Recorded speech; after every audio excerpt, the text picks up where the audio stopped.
Cap TV, mencerdaskan pekerja. Ya, Pak.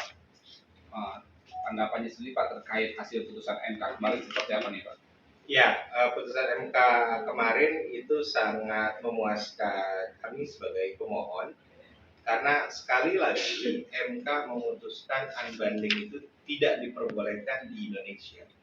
Sebelumnya MK memutuskan unbundling itu tidak diperbolehkan di Indonesia melalui putusan 001, 021, 022 tahun 2023 pada uji materi Undang-Undang 20 tahun 2002 tentang ketenagalistrikan.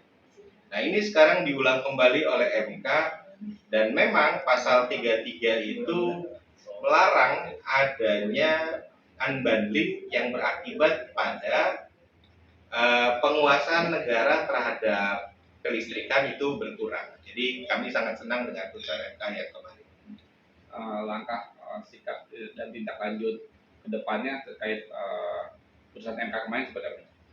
Ya, langkah lebih lanjut yang akan diambil oleh Gekanas adalah kami akan mengawal putusan ini dan beraudiensi serta mengirimkan surat kepada para stakeholder. Ada Kementerian ESDM, ada Dirjen Ketenagalistrikan, ada DPR, Komisi 7 tentang energi, ada Presiden, ada PLN, dan ada Dewan Energi Nasional. Kenapa? Karena dasarnya swasta bisa masuk ke ketenagalistrikan adalah dari undang-undang, kemudian diturunkan pada rencana umum ketenagalistrikan nasional yang diturunkan lagi menjadi RUPTL, rencana umum RUPTL, rencana umum tenaga listrik nasional. Itu 10 perencanaan 10 tahun. Harapannya kepada pemerintah terkait putusan MK kemarin apa? Ya, tentunya kami berharap pada pemerintah tunduk dan patuh terhadap putusan MK sebagai satu-satunya pihak yang bisa menginterpretasikan undang-undang atau aturan secara konstitusi. Yang kedua, putusan MK tadi, kalau kita gali lebih jauh, itu juga sejalan dengan rencana atau visi misi Presiden Prabowo Astacita yang poin 2, di mana diinginkan terjadi kedaulatan energi, dalam hal ini kedaulatan terhadap ketenagalistrikan. Jadi menurut kami ini sejalan dan kita akan siap berdiskusi dan berdialog dengan para pemegang kebijakan terkait dengan bagaimana memastikan putusan MK ini dipatuhi dalam pembuatan aturan-aturan kedepannya di Indonesia. Pak, terakhir Pak, hasil putusan MK kemarin sendiri itu apa sih yang akhirnya dapat diselamatkan dengan putusan MK kemarin itu Pak? Ya, kalau yang bisa terselamatkan adalah satu, peran DPR-nya. Karena diakui atau tidak, ketika pemerintahan zaman sebelumnya, bukan yang sekarang, itu DPR dengan sukarela menyerahkan kewenangan yang telah diberikan oleh undang-undang kepada pemerintah.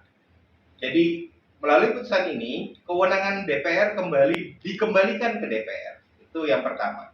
Terus yang kedua terkait dengan unbundling yang dilarang di Indonesia. Tadi bahwa salah satu kasus nyata unbundling itu merugikan masyarakat adalah kasus NIAS tahun 2016.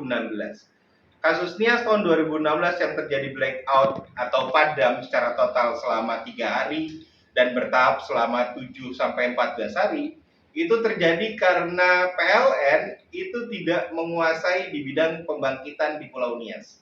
Nah, ini menjadi gambaran di kita bahwa tidak boleh lagi swasta dominan.